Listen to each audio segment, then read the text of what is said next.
Hi guys, hindi naman kayo sa akin channel. Bago pala sa akin channel, kalimutan lang kung video to, subscribe ka at share mo sa mga social media friends mo para kung interesado sila agad-agad nilang i-click ang aking video.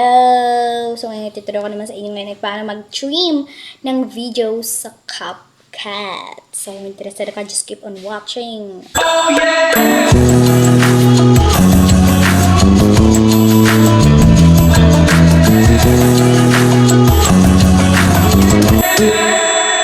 Ayan guys, punta na kasi yung CapCut app. Then, i-click ay may ads pala. Okay lang po tayo. Ayan, so, i-click nyo na yung new project at pumili kayo ng video. So, ako nakapili na ako. So, ayan.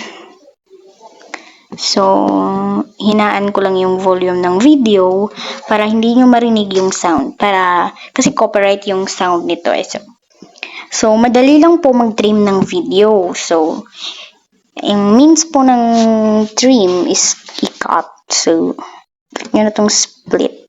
So, ayan. Ganyan lang po.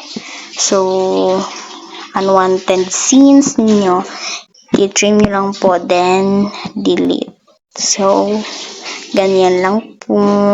So, ayan. Ganyan lang po kadali mag-trim ng video sa CapCut. So, kung nagustuhan mo tong video to at may natutunan ka, huwag mong kalimatan na like ang video to, subscribe ka at share mo sa mga social media friends mo para kung interesado sila agad-agad nilang i-click ang aking video. So, I am Gia Bako and peace out!